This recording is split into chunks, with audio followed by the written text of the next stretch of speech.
Turabasuhuje mwaramutse neza turi mu gitondo cyo ku itariki ya 14 z'ukwezi kwa mbere umwaka 2026. Tshisekedi ageze gutya abyegeka kuri Corneille Nangaa, Moise Katumbi ndetse na Joseph Kabila. Ni biki abegetseho? Hagati aho ngaho muri Leta Zunze Ubumwe za Amerika ntabwo bukikera Tshisekedi ageretsweho ikintu gikomeye, miliyari enye z'amadolari nizo uyu mugabo aciwe. Byose tugiye kubigarukaho turebe mu gihugu cya Uganda. Mu gihugu cya Uganda mu gihe bitegura amatora ntago bimeze neza, kuko ubu ngubu leta yamaze kugira gutya ifunga internet, aho yategetse ibigo byose bitanga internet mu gihugu kwikuraho guhera ku mugoroba wo kuwa kabiri kugeza igihe bazabwirirwa kuyisubizaho. Leta rero yafashe iki cyemezo mu gihe kuwa kane ku itariki 15 muri Uganda hateganyijwe amatora y'umukuru w'igihugu n'ay'abadepite. Mu ibaruwa rero yerekanwa n'ibinyamakuru muri Uganda, kiriya kigo cya leta cyandikiye kompani zitanga internet cyategetse ko izo kompanyi zigomba gutegereza igihe hazatangirwa andi mabwiriza yo gusubizaho internet mu gihugu. Umunyapolitike utavuga rumwe n'ubutegetsi Robert Kyagulanyi uzwi nka Bobi Wine abinyujije kuri X yamaganye kiriya gikorwa cyo gukuraho internet. Mu cyumweru gishize rero Bobi Wine wa mbere wari watangaje mbere ko leta ifite umugambi wo gukuraho internet muri iki gihe cy'amatora nk'uko yabikoze mu matora ya 2021. Iki cyemezo rero kikaba cyarafashwe kugira ngo hirindwe ikwirakwira ry'amakuru atariyo, amakuru ayobya, ubujura bw'amajwi no guhamagarira urugomo bishobora kugira ingaruka ku mutekano w'igihugu. Uganda rero ikaba yavuze iti ntabwo twifuza yuko hari akaga kabaho.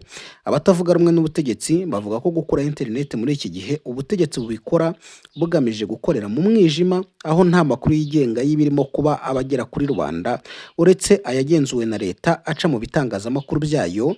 Mu matora rero yo kuwa kane Perezida Kaguta Museveni umaze imyaka 40 ayobora Uganda azaba ahatanye n'abanyapolitike barangajwe imbere na Kyagulanyi bazaba bahatana ku nshuro ya kabiri.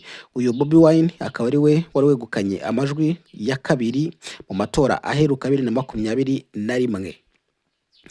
Mu mujyi wa Goma ho umuhuzabikorwa w'ihuriro rirwanya ubutegetsi bwa Repubulika ya Demokarasi ya Kongo Corneille Nangaa yatangaje ko nyuma y'umwaka bigaruriye umujyi wa Goma ubwicanyi bwaharangwaga bwacitse burundu, ndetse abahatuye bakaba baryama bagasinzira. Corneille Nangaa rero akaba avuga ko hashize umwaka uyu mujyi uvuye mu nzara z'abicanyi. Kuri ubu ngo kubw'ineza y'Imana no kubwitange bw'ingabo zabo, ngo cyane cyane kubw'uruhare rwa buri wese, ngo ubu ngubu abaturage baryama bagasinzira. Ibyitwaga amabandi 40 ngo ntibikiharangwa ukundi, ubwicanyi butagiraga iherezo, kurasa abantu, ibyo byose ngo byabaye amateka mu mujyi wa Goma. Yashimiye inzego z'umutekano zashikamye zikarinda abantu n'ibyabo, nubwo ubutegetsi bwa Kinshasa bwasahuye ibintu byinshi muri uyu mujyi. Ati imishahara yacu Kinshasa yarayihagaritse, amabanki barayafunze, ubwizigame bwacu barabwibye, bakomeje kandi kwiba mu buryo bumwe cyangwa ubundi. Byose barabidufungiye, amashanyarazi, itumanaho, ariko twaberetse ko turi abaturage bazi kwishakamo ibisubizo, biyemeje guharanira impinduka kugeza zigezweho. Reka rero turebe noneho n'ibingibi Perezida Tshisekedi ahamije ubwo harimo gutegurwa ibiganiro bigomba kubera i Kinshasa. Abantu benshi bari bazi yuko ari ibiganiro byateguwe na Perezida Tshisekedi ubwe, ariko noneho arabifashe abyegeka kuri Corneille Nangaa, abyegeka kuri Moise Katumbi, abyegeka kuri Joseph Kabila. Ni nyuma y'igitutu gikomeye uyu mugabo akomeje kugenda ashyirwaho, benshi bagaragaza yuko ari ibiganiro yateguye ku giti cye agira ngo arebe uko yatinza igihe, bityo havemo ibintu bibiri: havemo kugundira ubutegetsi cyangwa se kwitegura intambara ikomeye abashe kuba yabona agahenge. Ikindi abantu bavuga ngo ni ugushaka kwikura mu isoni nyuma y'uko batakaje umujyi wa Uvira. Ibyo bintu bitatu byose rero bose baravuga bati Tshisekedi niwe wateguye ibi biganiro, kandi bikaba ari ibiganiro yateguye ku giti cye, n'inyungu zizavamo zikaba ari inyungu ze, ndetse n'uburyo bizagenda bikaba bizagenda mu buryo bwe, dore ko yanateguye ko ibyo biganiro byabera i Kinshasa, ariko akorana na Rwanda, Angola, kugira ngo ibe mediateur. Kuri ubu rero hari amakuru agezweho. Tshisekedi yamaze guhamya ko Corneille Nangaa muhuzabikorwa mu 2023, Moise Katumbi utavuga rumwe n'ubutegetsi bwe na Joseph Kabila ngo aribo bafashe indege barurira baragenda bajya muri Angola bajya gusaba yuko habaho biriya biganiro bya Kinshasa.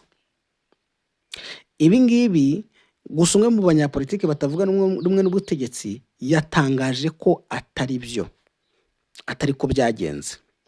Avuga ko Tshisekedi we yamaze kugaragaza ko igisubizo rukumbi abona cyangwa azakoresha ari intambara.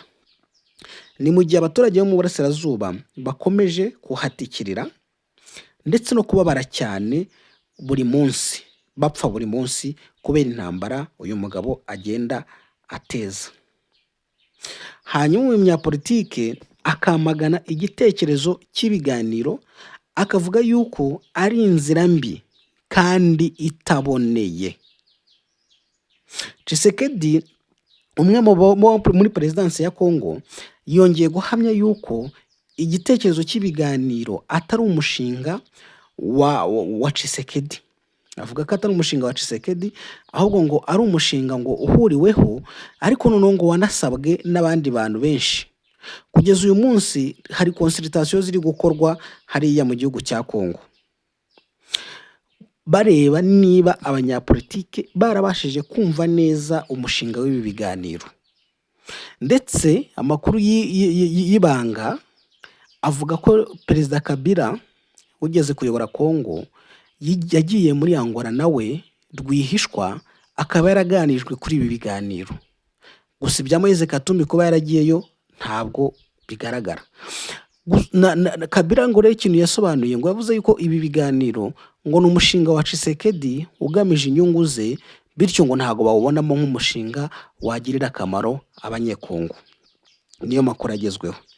Hanyuma rero abepiskopi gatolika uyu munsi kuri wa gatatu biteganyijwe ko nabo bari buze kujya muri Angola bakajya guhura na Perezida Lorenzo bakamubwira icyo batekereza kuri ibi biganiro, dore ko bo bafatwa ngo nk'abantu bazitabira batari mu bateguye ibiganiro. Hari ibiganiro byapropojwe n'inama y'Episkopi Gatolika muri Kongo Senko, ariko ibyo biganiro ngo ntago ariyo forma ibi ngibi birimo, ngo ibi ngibi biri mu biganiro byateguwe na Tshisekedi. Hanyuma rero ikibazo gihari, Senko iri buze kwemera ibi biganiro bidahuye n'uko yabiteguye. Harimo kandi kantu kavuga ngo M23 yanze kwitabira ibi biganiro, igira ibisobanuro isaba Perezida Lorenzo wayitumiye abisabwe na Tshisekedi. Aho rero harimo ikindi kibazo gikomeye cyane, arakuvuga ngo niba M23 ariyo acteur principal idashobora kuzitabira ibi biganiro, bisobanuye iki? Bisobanuye ko kugera ku ntego bigoranye. Ariyo mpamvu uyu munsi hagiye hanengwa ko Tshisekedi yiteguriye ibiganiro akaba ashaka no kuzabiyobora uko ashaka, akabifatamo imyanzuro ashaka. Ibyo biganiro bikaba byajijisha amahanga yuko nubwo hari ikibazo muri Kongo ariko perezida hari ibiganiro yateguye arimo gukora. Ibyo rero nibyo abanyapolitike benshi bavuga bati ntago dushobora kwemera kujya mu biganiro byateguwe n'umuntu uri mu kibazo, noneho ushaka ko imyanzuro yose ijya mu buryo bwe.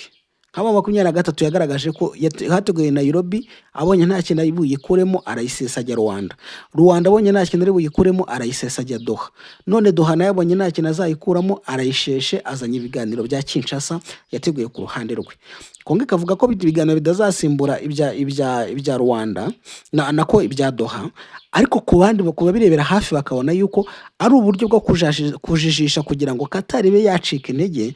Ariko Kongo igira igisobanuro kivuga ngo mwicika intege kuko n'ibiganiro turimo ni by'imbere mu gihugu kandi birimo gushaka umuti w'ikibazo. Benshi abanyapolitike muri Kongo bakibaza bati ni gute ikibazo kimwe gishakirwa umuti mu biganiro by'ahantu harenga 3-4? Bakabona rero ko ari amayeri akomeye. Tshisekedi rero icyo gitutu yaramaze kotswa, ubu noneho yabyegetse kuri nde? Yabyegetse kuri Corneille Nangaa, abyegeka kuri Moise Katumbi, abyegeka kuri Joseph Kabila, avuga yuko ari bo bagiye muri Angola gusaba ibi biganiro atari wagiye gusaba ibi biganiro. Reka turebe rero n'iyi nkuru aho sosiyete y'Abanyamerika ikora ibijyanye n'ikoranabuhanga mu by'imari bizwi nka fintech yajyanye mu nkiko leta ya Kongo iyishinja kunanirwa gushyira mu bikorwa umushinga munini impande zombi zari zihuriyeho wo kwinjiza mu ikoranabuhanga imicungire y'imari ya leta no kwishyura hifashishijwe ikoranabuhanga. Sosiyete yitwa Pay Services yajyanye mu nkiko leta ya Kinshasa mu gihe Perezida Antoine Tshisekedi amaze igihe yishingikirije ubufasha bwa Amerika mu kubona umuti w'ibibazo by'umutekano byugarije igihugu cye by'umwihariko mu gice cy'uburasirazuba. Pay Services mu kirego yatanze mu rukiko rwo muri leta ya Idaho yashinje leta ya Kongo kutubahiriza amasezerano, gusenya ku bushake uwo mushinga ndetse no kugerageza gutanga ruswa bikozwe n'abayobozi bakuru mu bya politike no mu buyobozi bw'igihugu. Mu ntangiriro za 2024 nibwo impande zombi zasinyanye amasezerano yaragamije gushyiraho urwego rw'igihugu rwo kwishyura hifashishijwe ikoranabuhanga rya electronique mu rwego rwo kuvugurura inzego za leta nk'uko Pay Services ibivuga. Uwo mushinga wari gutuma leta ya Kinshasa ibona inyungu yarenga miliyari 8 buri mwaka. Iyi sosiyete iyobowe n'uwitwa Lionel Danneberg ivuga ko yashoye arenga miliyoni 90 z'amadolari nyuma yo gusinya amasezerano atandukanye y'imikoranire ifata nk'afite agaciro k'amafaranga imbere y'amategeko. Guverinoma ya Kongo ku ruhande rwayo ihakana ibyo birego ikabyita ibidafite ishingiro. Abantu ba hafi ya Tshisekedi barashinjwa cyane gusaba ruswa muri uyu mushinga kugira ngo udashyirwa mu bikorwa. Mu kirego cyayo nk'uko Africa Intelligence bivuga, Pay Services ishinja Julian Mbuyishiku wari umuyobozi wungirije w'ibiro bya Minisitiri w'Imari akabana mu bya Perezida Tshisekedi kuba yaragize uruhare mu kubuza ko hatangwa miliyoni 20 z'amadolari yagombaga kwishyurwa. Ivuga ko muri Mata Julian Mbuyishiku ngo yaba yarasabye yuko yahabwa ruswa ingana n'10% by'ayo mafaranga. No kuvuga ngo agahabwa miliyoni 2 z'amadolari kuri miliyoni 10 zagombaga kwishyurwa kugira ngo ayo mafaranga kunde yishyurwe. Ni icyifuzo ngo cyatanzwe imbona nkubone kandi ngo hari abatanga buhamya babyemeza. Pay Services icyakora ivuga ko yabyanze ndetse ko ifite ibimenyetso yiteguye gushyikiriza ubutabera bwa Amerika. Ubu Julian Mbuyishiku ni minisitiri ushinzwe umutungo wa leta. Pay Services ivuga kandi ko yashoye miliyoni 72 z'amadolari mu gushyira ikoranabuhanga ryayo mu kigo cya leta ya Kongo cyitwa Caisse Générale d'Épargne du Congo CADECO. Iyi sosiyete ivuga ko yamenyesheje ambasade ya Leta Zunze Ubumwe za Amerika i Kinshasa nayikohereza ibaruwa ku buyobozi bukuru bw'igihugu ku itariki 22 Gicurasi yemeza ko Pay Services yari ifite ubushake bwiza. Nyuma y'amezi 2 intumwa za Kongo ngo zakiriwe mu biro bya Pay Services muri Florida muri Idaho. Inyandiko y'ikirego ikomeza ivuga ko muri Nzeri 2024 ubuyobozi bwa Pay Services bwahuriye i New York na Minisitiri mushya w'Imari wa Kongo Kinshasa Dudu Fambwari Kunde, nawe uvugwa mu kirego ku cyaha cyo kugerageza gutanga ruswa cyabereye imbere y'umutangabuhamya. Nyuma y'iyo nama umujyanama wa Minisitiri ngo yaba yaratumiye abayobozi ba Pay Services baza i Kinshasa mu nama yihariye. Hari n'ikindi kirego cyo kugerageza gutanga ruswa rwihishwa gishinjwa uwitwa Afi Badaga Mubangwa, umujyanama wa Perezida Tshisekedi ushinzwe ubukungu, imari n'umutungo wa leta n'ubucuruzi mpuzamahanga. Undi uregwa ruswa ni umuyobozi w'ibiro bya Perezida Tshisekedi Anthony Nkinzo Kamore ukekwaho kuba yarafatanyije na Minisitiri w'Imari mu kubuza ko habaho inama yari iteganyijwe hagati ya Pay Services na Tshisekedi i New York mu mpera za 2024. Nk'uko Pay Services bivuga, ibyo bikorwa byose ngo byari umugambi wo guhisha perezida ukuri no kubuza ko umushinga washyirwa mu bikorwa hatabayeho gutanga ruswa. Tshisekedi ngo yagerageje gukemura iki kibazo biramunanira. Amakuru avuga ko muri Mutarama 2024 CADECO yasabye guverinoma guverinoma banki nkuru ya Kongo kurekura miliyoni 20 z'amadolari, ivuga ko icyiciro cya mbere cy'umushinga cyari cyarakozwe ariko ngo ntiyabikora. Mu kwezi kwakurikiyeho i Deerfield Beach muri Florida, Thierry Tshisekedi usanzwe ari umuvandimwe wa Perezida Tshisekedi yatanze igitekerezo cyo kuba umuhuza hagati ya Pay Services n'ubuyobozi bwa Kongo. Nyuma yaho itsinda rya Pay Services ryakiriwe na Perezida Tshisekedi mu matariki ya 21 na 24 Gicurasi.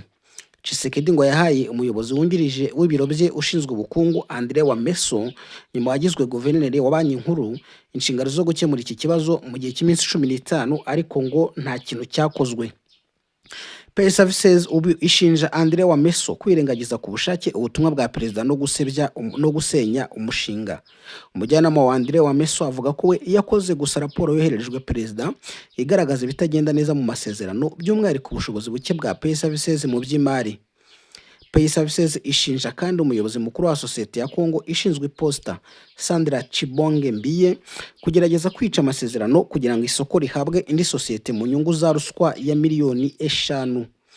Uyavugwaho kuba yarakoranye n'umuyobozi mukuru wa Kadeko Celestin Mukeba Mutwabu mu mugambi wo kwimurira uburenganzira bw'ayo masezerano mu yindi sosiyete yanditse muri Macedonia ya ruguru yitwa PCSS Akiba. Mu ntangiriro z'uyu mushinga hateguwe inama ku busabe bwa Perezida Tshisekedi ihuza Minisitiri w'Imari wari icyo gihe Nicolas Kazadi hagamijwe kwemeza urubuga rw'imari ruhuza Kadeko na Pay Services. Nyuma yaho mu kwezi kwa Werurwe 2024 hasinywe amasezerano y'imikoranire hagati ya Pay Services na ministeri zitandukanye zirimo iy'ubuzima, ay'abantu bafite ubumuga, ikoranabuhanga, umutungo wa leta ndetse n'ikigo gishinzwe iposita. Ayo masezerano yateganyaga ko Pay Services yishyurwa miliyoni 20 z'amadolari mbere y'uko Werurwe 2024 irangira, ariko nyuma abayobozi ba Kongo ngo baje kuyahakana. Bavuga ko habayeho amakosa akomeye mu buryo bw'amasezerano ndetse n'uburyo ngo yagombaga gushyirwa mu bikorwa. Guverinoma ivuga ko iri kubera ko ayo masezerano atigeze asinywa ku mugaragaro na Minisiteri y'Imari, kwiyemeza kwa leta nta shingiro ry'amategeko bifite, bityo ko nta mafaranga yagombaga gutangwa. Kuri Pay Services irasaba indishyi ya miliyari 4 z'amadolari. Hagati aho amakuru avuga ko mu Gushyingo ibiro by'abanyamategeko ba Park Sanchez na Donald bifite icyicaro Houston bagerageje kumvikanisha impande zombi, hatangwa amahitamo abiri. Hitamo rya mbere ryabaye kongera gutangiza umushinga ku ngengo y'imari ya miliyoni 470 z'amadolari cyangwa kumvikana mu mahoro ku mafaranga miliyoni 650 z'amadolari. Ni ukuvuga hafi kimwe cya kabiri cy'inyungu umushinga wari gutanga nk'uko Pay Services ibivuga. Abayobozi ba Kongo kuri ubu baramagana ibyo bintu bakabyita igitutu n'iterabwoba bari kugenda bashyirwaho, bakavuga ko icyo cyifuzo cya kabiri kitigeze kigezwa mu nzego zifite ububasha mu buryo bwemewe ngo kibe cyasuzumwa ndetse gihabwe umurongo.